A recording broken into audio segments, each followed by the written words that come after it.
Assalamualaikum dan selamat malam. Welcome back to channel. So malam ni Zul akan buat review market untuk coin market cap dan juga sedikit technical analysis untuk tengok manakah arah pergerakan market. So hari ni mungkin Zul akan tumpu sikit kepada chart altcoin. Sebab apa, dah lama Zul tak update punya altcoin punya chart. So nanti Zul akan pilih lah altcoin yang altcoin yang rasa bagus lah untuk kita beli. So guys, let's go kita pergi review market dulu untuk hari ni, apa yang dah berlaku. Right, untuk malam ni, untuk hari ni, so total market cap dah berada di 1.3 trilion. Sama juga macam pagi tadi, tak banyak perubahan.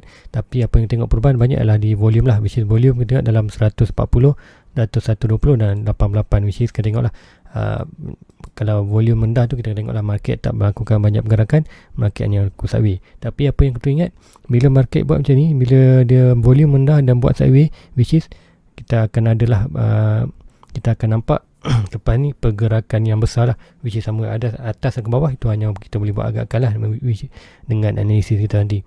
Kemudian tengok dominan teruskan melakukan jatuhan daripada 48, 46, which is macam tu cakap kita dalam keadaan bearish. Which is apa berlaku bila bearish, bila dominan menurun, BTC akan naik. Kiranya BTC dominan akan menaik, BTC akan turun. Mesti apa yang berlaku lah pada 48 turun 46. Kita tengok BTC agak naik balik lah, daripada 32 naik balik 33, which is tak banyak pergerakan. Tapi itulah dia punya pergerakan sekarang, which kita bearish. Pola bearish dia akan berlawanan lah. Kalau bullish dia akan bergerak seiring, which dominan naik, BTC menaik, which is very boleh tulis lah dalam notebook. Kiranya anda tengok dominan dengan BTC melakukan bergerak macam tu, which kita tahulah macam mana bearish ataupun bullish punya market. Nah, kita pergi ke coin market cap, ke harga semasa untuk coin sekarang. Tengok apa yang berlaku berbanding dengan pagi tadi, which is untuk malam ni tak banyak perbezaan. Masih lagi 33 pempen, masih lagi kata macam cakap bab volume tu tak banyak, which is tengok lah hanya pergerakan yang tak banyak lah, which is pagi tadi pun 33, and then untuk hari ni pun dalam 33 juga, which is petang ni pun dalam 3 tu tak banyak lah. And then Ethereum pun sama juga macam pagi tadi, tengok sama juga 1.9, malam ni 1.9, and then Binance ada sikit meningkat. Kita tengok untuk pagi tadi bawah 300, so malam ni ada kenaikan lah hampir 300, which is tengok kenaikan banyak lah 6.7. So which is macam cakap ni, untuk kita tengok mana yang melakukan altcoin yang baik untuk kita pilih adalah masa ni lah, masa BTC melakukan jatuhan dan BTC melakukan sikit recovery. Kita tengok altcoin mana yang recovery yang banyak. Tapi anda tak boleh tengok pada persen, anda perlu tengok pada jumlah dia, which is contoh tengok Binance untuk pagi tadi dalam 260 dah silap, and then meningkat 6%, tapi hampir ketiga, which is very good lah untuk Binance, which kita tahu fundamental dia kuat. And then kita tengok contoh lain Cardano tengok harga berapa semalam, dalam 90 sen. Now kembali balik dalam harga sambil dalam 1.3, which is banyak lah. Which macam cakap Cardano antara good project lah. Sebab apa, Cardano pun kita tunggu lagi dia punya smart contract, kalau tak silap bulan 8 ni smart contract, which is very good lah. Kalau smart contract tu release, kita akan tengok lah harga tu akan meningkat lah. And then kita tengok Dogecoin, walaupun dia melakukan kenaikan 11%, tapi tengok sebelum harga sebelum ni, harga sebelum kejatuhan BTC, Dogecoin di 0.3. Nah, walaupun melakukan pergerakan disebabkan Dogecoin jatuh, BTC jatuh dan Dogecoin pun jatuh dengan banyak, tapi recovery tak dapat balik recovery dengan the point yang betul lah 0.3, which hanya 0.2, walaupun percentage banyak, tapi tengok harga yang recovery tu weak dia untuk recover. At least kalau sampai 0.3 bagus lah. Nak sampai 0.3 susah, which is dekat coin ni sedikit lemah lah dalam fundamental dia. Dan SRP pun sama. Tengok macam cakap SRP ni apa problem ni, sekiranya BTC jatuh, dia pun akan jatuh banyak, tapi bila BTC regain balik, SRP regain tu lambat, which is bila nak catch up balik next kejatuhan BTC, SRP tak dapat nak catch up lah recovery, dan dia jatuh lagi dari deeper. Now tengoklah daripada 0.8 dan 0.6, and then sekiranya BTC jatuh lagi untuk minggu ni atau minggu depan, kita tengoklah probably akan almost sampai lower lah 0.4 tu punya last support. Dan kita tengok lagi Polkadot. Right, Polkadot still lagi struggle nak melakukan kenaikan, tapi which is very good untuk buy position, which is Polkadot dalam range $11 ke $20, very good position untuk buy lah untuk long term. Dan kita tengok untuk Litecoin, dia punya top rasa dalam 400, which is Litecoin okay gak, tapi Zul tak ada lah tak ada dengan dia punya dia tak simpan. Litecoin Solana ni very good. Litecoin, Solana, Chainlink ni very good, tapi tu tak adalah pegangan ni. Sebab apa? Harga dia terlampau banyak, which is tu akan tumpu lebih pada macam Cardano, then Matic lah, tu your favorite, which is dia masih $1. So untuk long term tu akan simpan yang ni lah, which is untuk very good lah. And then tu lebih tumpu kepada coin yang penting lah, mesti BTC, Ethereum dengan Binance lah. 3 tu yang paling orang kata main, tapi yang paling main 3 tu lah BTC. And then untuk Polygon, which is sama juga.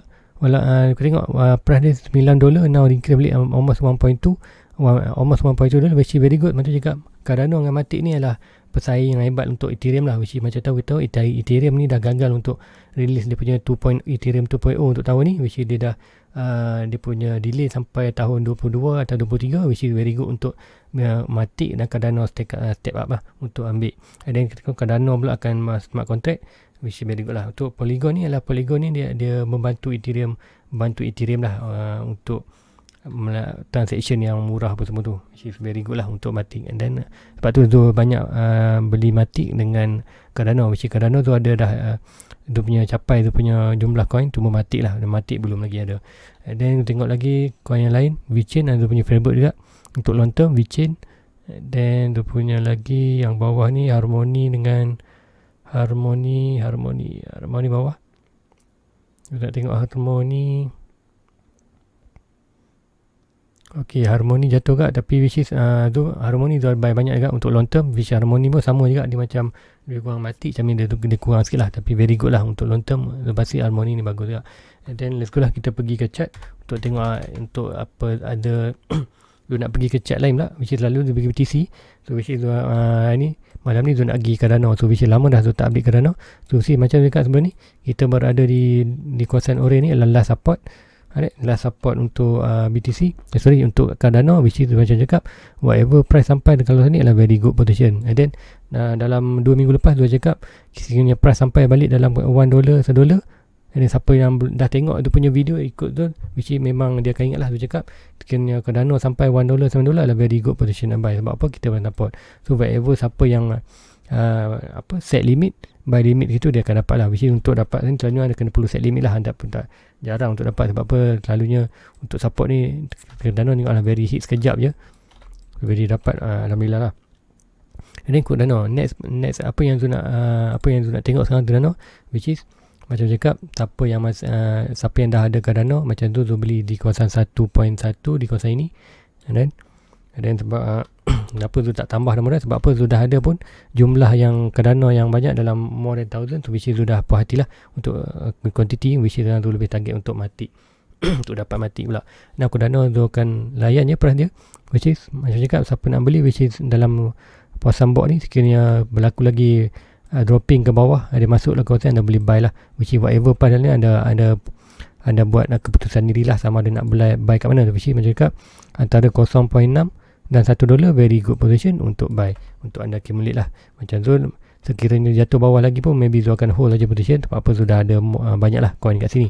Which is apa yang Zul tengok sekarang untuk Matic adalah macam cakap kita ada resistance dan support. So expected kita bila price sampai di kawasan support kita buy, bila kawasan resistance kita jual. Which is untuk short term, siapa nak short term boleh dah jual, tapi untuk long term Zul akan hold saja. Apa yang Zul nak lihat adalah price ni melakukan kenaikan, and then sekiranya berlaku kenaikan dan anda terlepas buy, kat manakah position untuk buy anda, which is kalau Zul selalunya Zul akan tunggu dia break support resistance, kemudian melaku retest lah, break ini dan berlaku retest sikit kat sini lah kawasan buy. Tapi cakap inilah sedikit risk buy lah, sebab apa di kawasan resistance bukanlah kawasan untuk kita buy, sebab untuk kita jual. Which is kalau untuk buy adalah sekarang lah waktu yang terbaik lah untuk kita buy. Sebab apa? Price berada di kawasan support. So which is dengan expected price tu akan bawa ke atas, dan sekiranya ada yang tu kembali positif, dan kita tengoklah price tu akan naik ke atas balik, which is kita punya all time high 2.4. So kerana akhirnya beli $1 untuk expected price sampai 2.6 bila very good lah untuk at least satu kali ganda tu dah confirm lah untuk price untuk hit. So untuk ni which is tak banyak tu nak expectkan, untuk chart pattern pun tak banyak, which is ni daily. So dia akan pergi ke 4 hours, tengok mungkin ada sebarang pattern yang boleh kita monitor. Alright, untuk yang ni apa yang nak tengok adalah satu trend line. Alright, trend line ni nak tengok sekiranya Alright, kita ada support yang menarik, resistance yang menarik. Alright, touch banyak kali ni, which kita tengok lah 1, 2, 3, 4 dan probably 5. So which is apa yang nak tengok, sekiranya price tu break kawasan ni, kita akan expected bahawa price tu akan bermain kat kawasan atas lah. So very good, tapi kita kena berhati juga, dia perannya gagal sini dan berlaku ada dropping untuk BTC, kita tengoklah price tu probably akan datang balik ke almost kita punya kawasan support, which is cakap whatever price langkah support antara $1 ke 60 sen, which is very good position buy. So anda boleh set lah limit mana anda suka antara $1 ke 60 sen. So very good position terbaik. Orang kata better buy harga lower daripada harga di atas. So which is anda kena, dan anda kena mindset anda kena anda betul lah, anda buy di bawah masih ada lagi potential tu jatuh bawah. Tu jatuh bawah kat mana kita tak pasti, tapi macam cakap antara 60 sen ke $1 adalah untuk punya last support, which is a very very good position untuk buy.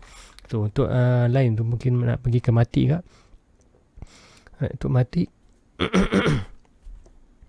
untuk mati, so ada isu lagi untuk internet ni, which is dua rekod ni pun dalam pukul 5 lebih, which is hopefully masa tu upload tu akan boleh release dalam pukul 8-9 lah, lambat. So untuk mati, dia punya charting tak keluar, tapi dia boleh buat lagi. So now untuk mati, dia akan draw dia punya support. Right. Mungkin dia boleh refresh. Right, untuk mati namanya dia punya position buy adalah dia expect dalam 0.5 ke $1, sama juga dengan mati. So which is macam awal minggu tu kita dah hit pun $90, which is very good lah. So siapa yang ikut sebelum tu ni modal dia punya charting, macam cakap untuk mati memang bagus lah sebab buy position. So now ni Cardano, kita akan pergi ke mati. Right, tak apa, dia akan buat yang baru. So which is kita akan ambil ni swing low to swing high. So kita akan dapat kita punya golden packet untuk Fibonacci. So ini adalah kawasan last, kita punya kawasan last support, which is antara price the $1 per sen hingga ke 60 sen, which is saya cakap whatever price sampai kawasan ni adalah very good position untuk kita buy untuk long term lah. Which is long term tu anda ingat sebagai investment anda perlu ROI ataupun return on investment at least 1 year lah. 1 year baru kita evaluate balik ada position tu bagus atau tidak. Now price berada di kawasan ni, very good position untuk buy lah. Tapi kena ingat, anda perlulah, sebab anda buy ni anda tak perlu fikir pasal profit lagi. Anda buy sebab anda buy harga yang di kawasan support lah, which is simple ya. Sebagai investor, kawasan support anda beli, kawasan resistance anda jual. Itu aja yang perlu kita buat, ulang cycle dia. Which is kalau anda untuk long term, anda boleh beli kat sini. And then apa yang betul adalah tunggulah net, tunggu ROI untuk return of investment selama setahun. Which is macam tu investment tu lebih fikirkan keuntungan selama setahun, bukan selama minggu ni ataupun bulan depan. Which is sekiranya price tu jatuh lagi bawah tak masalah, kita buy lagi accumulate, dan untuk long term dia akan profit lah. So untuk mati macam cakap sama juga, ini kita akan tengok dia punya kawasan resistance. Untuk resistance kita akan ambil yang ini, jadi kita akan dapat lah kawasan box ini. So which is inilah resistance untuk mati, which is sekiranya price break kawasan resistance ni, kita akan potential untuk harga dia sampai, which is macam cakap 1.2 dan 1.6. 1.2 kat sini untuk mati berada di atas $3.5 ke $4.2, which is very good lah. Macam cakap untuk long term very good, tapi apa yang kita adalah bersabarlah, which is macam cakap inilah tahun ni very very sesuai lah untuk kita buat portfolio, and then untuk grab buy lah. Tak perlu buy hari, buy week yang tengok sekiranya price tu jatuh lagi ada buy, and then minggu depan kalau ada jatuhan lagi ada buy, which is kita tak tahu lagi bila nak recovery, which is at least kita expected sampai hujung tahun ni lah. Hujung tahun ni probably kita akan tengok price tu akan bermain di kawasan atas ni, which is semua itu bergantung kepada BTC. So let's go, kita pergi ke BTC untuk nak terangkan apa yang berlaku. Kita punya main chart untuk hari ni. So which is kalau anda nak tengok mana altcoin yang ada altcoin yang anda nak tengok chart, which is boleh type di bawah, dan nanti Zul akan cuba review lah untuk coin tu, which is hopefully antara yang coin tu syarat dia maybe dalam altcoin yang 30 ke atas lah, dalam coin market cap. Okay, dalam ni anda perlu type yang 30 minimum, maksimum 30 lah. So ini 30 ke atas tu daripada BTC nombor 1 sampai lah harga coin 30 je. So which is kat sini kalau tengok antara M ni sampai ke atas lah, which is Zul akan review. Kalau ada bertanya, ada coin yang tanya tu berada dalam top 30, Zul akan buat review lah. Kalau below 30 tu which is Zul akan mungkin Zul balas di komen lah, tak ada dibuat di video tu. Kita ada nak tengok coin ada top 30 dalam video, so which is komen di bawah, Zul akan buat. Okay, let's go, kita ke BTC. Macam dekat BTC, Zul expected apa yang berlaku. Zul akan lebih detail kat malam ni. First, Zul akan tengok daily. Zul akan tunjuk, okay, ni daily. Apa yang Zul perhatikan sekarang ialah kita punya stock RSI. Stock RSI kita balik ni, alright, kita dah pun berada di oversold. Kita tengok line biru dah pun close line merah, which is ini petanda bahawa price tu nak naik ke atas. Tapi kita ingat dia belum lagi berada betul-betul oversold. Kalau oversold kita macam ni lah, tu very good lah. Tapi sebabkan naik ke atas ni, kita probably akan nampak chart itu akan buat macam ni lah, pergerakan yang lebih kurang alright, pergerakan ni which is dia tak sampai betul, dia hanya berlaku cross kenaikan, kemudian berlaku lagi ke jatuhan lah, which is tu tak very good lah. Sebab tu juga untuk oversold ni tak berapa kuat lah. Tapi tengok lah, tapi masih lagi untuk kenaikan, boleh apa yang tu expected, mungkin dia akan berlaku kenaikan sikit dan berlaku ke bawahan betul-betul oversold, dan baru kita ada momentum untuk kenaikan. Dan itu untuk apa yang tu nampak di untuk daily. Dan kita tengok daily pun macam cakap, price masih lagi berada di trendline ni, bawah ni, which is kita dalam bearish lah. Untuk tengok pun price ni macam kalau pattern, kalau mengikutkan candle pattern, satu candle merah, dua candle biru, which is petanda tak baik lah, which is expected untuk candle merah ni maknanya, atau selepas ni adalah price tu lebih jatuh ke bawah, which is macam cakap nanti kat 4 hours kita tengoklah lebih detail macam apa yang berlaku. So, untuk daily, apa yang Zul expected adalah price itu akan melakukan bounce ke bawah, which is sekiranya berlaku macam ni, tengok yang ini pun kita tengoklah price tu hanya rebound sikit dan berlaku lebih ke bawah lagi, which is apa yang berlaku, probably price tu datang ke sini dan melakukan ke bawah lagi, which is dengan sekarang ni sebab kita berada di bearish, so Zul expected more bearish untuk market. Jadi kita pergi 4 hour lebih detail.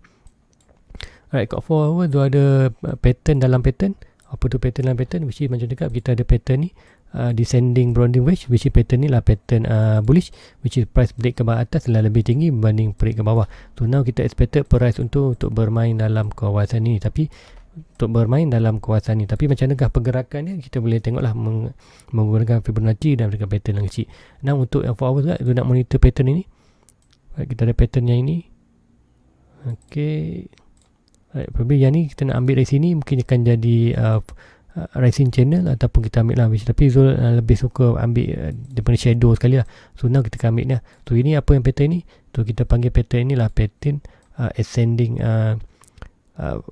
ascending wedge, which is ascending wedge ni adalah price ni adalah untuk break ke bawah. So which is kalau break ke bawah, kita akan expect lah price itu, kita tengok price target dia. Alright, kita tengok price target tu, point of breaking. So masih lagi dalam kawasan kita punya support dan resistance untuk Fibonacci, which is masih lagi di kawasan hampir dengan tu, which is tak banyak efek yang banyak lah untuk kita boleh buat. Tapi sekiranya berlaku, itulah kita akan monitor price tu boleh jatuh sampai bawah ni. So lagi apa yang tu nak monitor adalah di 1 hour tu ada sedikit.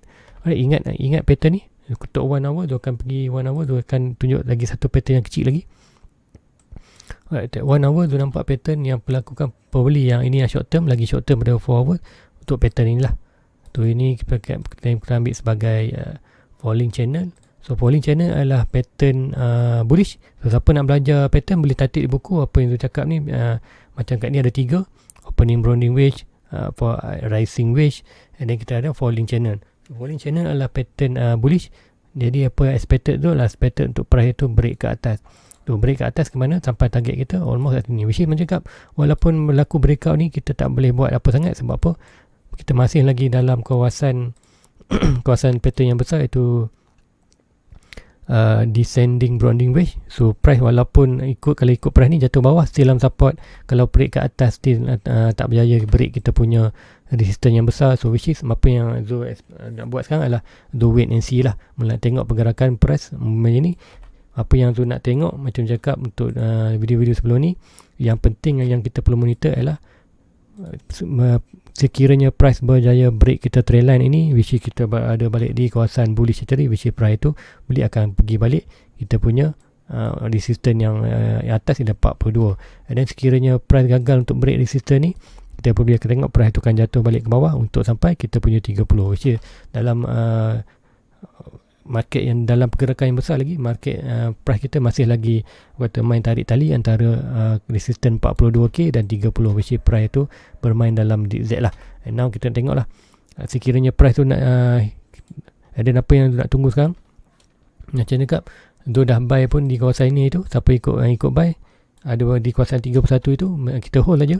Sekiranya price nak atas malah, which is kita expected nak tengok sekarang ni sama ada continuously buran, price akan buat buran ataupun continuously beran lah. Which is beran, kita nak tengok price tu mestilah break bawah garisan kuning ni, which is 30, which is bila sampai 30 tu kita akan buat another accumulate lah, which is kita akan set kita buy punya baru, which is macam tu cakap, kita ada yang first target di kawasan 26k dan second di 24k, kemudian last kita punya untuk antara 30-20 ialah di kawasan 20k, which is itu expected lah, which is tu tak pasti price tu akan jatuh ke 20k tu lah, which is kerana anda ingat kiranya anda buy sekarang, anda perlu prepare yang mentality bahawa anda buy sekarang adalah buy untuk negative profit lah. Sebab apa?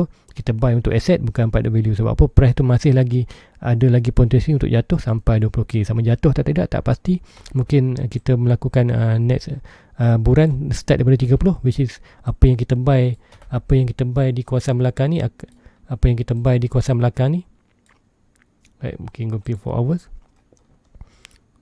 Whatever kita beli di kawasan ini, macam tu cakap, tu ada beli di 42, 35, 32 tu jual ada 41, 37, now tu ada buy 30, which is apa yang Zul buy ni sekiranya buran berlaku kita akan profit, tapi sekiranya price masih lagi melakukan kejatuhan ke bawah ke 20, jangan risau, kita buy lagi untuk long term punya investment. So guys, saya rasa itu aja untuk malam ni, which is kalau ada apa yang tak clear, which is boleh tanya Zul di komen, dan juga boleh tanya Zul di Facebook. Di description di bawah ada punya link Facebook, so boleh klik di tu dan follow tu punya Facebook lah, which is di Facebook sebenarnya Zul akan share lah sesuatu yang menarik sekiranya ada perubahan yang drastik di chart, ada position buy yang menarik dan position tu akan, and then kadang-kadang Zul share juga tu punya buy kat mana exactly amount, so boleh follow lah. Kalau nak follow boleh follow, tapi mesti ingat apa yang anda buat adalah risiko anda tanggung sendiri, which is macam Zul buy untuk long term, which is Zul expected memang kalau buy pun untuk sekarang hanya untuk kumpul aset,